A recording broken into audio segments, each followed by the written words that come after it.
Friends, దీంట్లో ఏమేమి ఉన్నాయంటే అరికెలు, సామలు, ఊదలు, కొర్రలు ఈ టీ స్పూన్తో ఒక్కొక్క టీ స్పూన్ వేసుకున్నాను. అట్లానే పచ్చ జొన్న రవ్వ వేసి ఒక టీ గ్లాస్ నిండేసి మార్నింగ్ నానబెట్టుకున్నాను. సో ఇదేంటంటే వెయిట్ లాస్ అవ్వడానికి ఇది బాగా ఉపయోగపడుతుంది. సో ఇది ఎట్టుది తినబుద్ధి కాదని నేనేం చేశానంటే దీంట్లో చిన్న క్యారెట్ ముక్కలు చేసి 2 పచ్చిమిరపకాయలు, కొత్తిమీర, అల్లం వెల్లుల్లి పేస్ట్ వేసాను. దీంట్లో కొంచెం నెయ్యి కూడా వేసుకుంటున్నాను. నెయ్యి ఎందుకంటే ఇది ఆయిల్ కదా, ఈ కొత్తిమీరలో క్యారెట్లో ఉండేటటువంటి విటమిన్ ఏ మన బాడీలో కరిగి మన కండ్లకు అది ఉపయోగపడుతుంది. మనం ఆయిల్స్ ఎందుకు తింటామంటే మనకు విటమిన్స్ ఎన్ని ఉన్నాయంటే ఏడి, ఈకే అనే విటమిన్స్ ఉంటాయి. సో ఏబిసిడి, ఈకే అనే విటమిన్స్ ఉంటాయి. ఇందులో విటమిన్ ఏ అనేటటువంటిది మన కంటికి యూజ్ అవుతుంది. ఈ విటమిన్ ఏ అనేది మన కంటికి యూజ్ అవ్వాలంటే అది నూనెలో మాత్రమే కరుగుతుంది.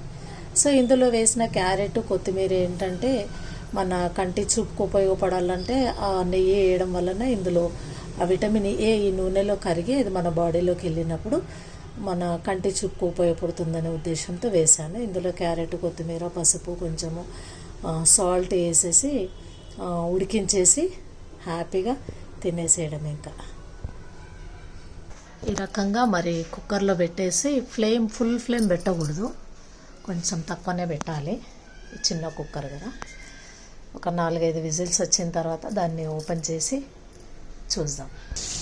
ఫ్రెండ్స్, అది విజిల్ వస్తూ ఉంటే అసలు ఎంత మంచి స్మెల్ వస్తూ ఉందంటే అది ఎప్పుడు ఓపెన్ చేద్దామో ఎప్పుడు తిందాం అన్నట్లుగానే ఉంది. అంత మంచి స్మెల్ వస్తుంది. ఫ్రెండ్స్, దానికి కాంబినేషన్గా మరి కొర్రమట్ట అంటే దానికి ఒకటే ముళ్ళు ఉంటుంది. అది ముళ్ళు తీసేసి మరి చిన్న పీసెస్ చేయించుకొని ఇట్లా ఫ్రై చేసుకొని ఒక పూటకి ఒక రోజుకి ఒక 2-3 తింటే మనకు కావాల్సినంత ప్రోటీన్ బాగుంటుంది.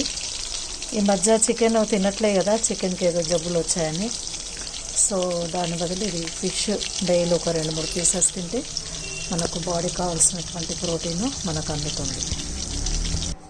ఇవన్నీ కలిపి ఉడకబెట్టిన తర్వాత ఇలా అయింది చూడండి. అసలు చాలా ఎంత మంచి స్మెల్ వస్తూ ఉందంటే దీంట్లో చాలా అంటే చాలా స్మెల్ వస్తూ ఉంది మంచిగా. అంటే ఆ స్మెల్ చూస్తూనే ఎంతో బాగా తినేసేయాలనిపిస్తుంది. చూడండి, ఇలా ప్లేట్లో వడ్డించుకున్నాను. అదే మిల్లెట్స్ డిన్నర్, పెసర్లు, ఫిష్ ముక్కలు, పిస్తా ఇవన్నీ ఈరోజు డిన్నర్కి ట్రై చేస్తున్నాను. వెయిట్ లాస్ గురించి మీరు కూడా ట్రై చేయండి. ప్రయత్నం చేద్దాం. మనం ఒక ప్రయత్నం చేయడంలో తప్పులేదు కదా వెయిట్ లాస్ అవ్వడానికి. ఈ దినాల్లో చాలామంది ఫుడ్ మీద బాగా కాన్సన్ట్రేషన్ చేస్తున్నారు. నేను కూడా అలానే ట్రై చేస్తున్నాను. నా వీడియోని తప్పకుండా లైక్ చేయండి, షేర్ చేయండి, సబ్స్క్రైబ్ కూడా చేసుకోండి. Thank you.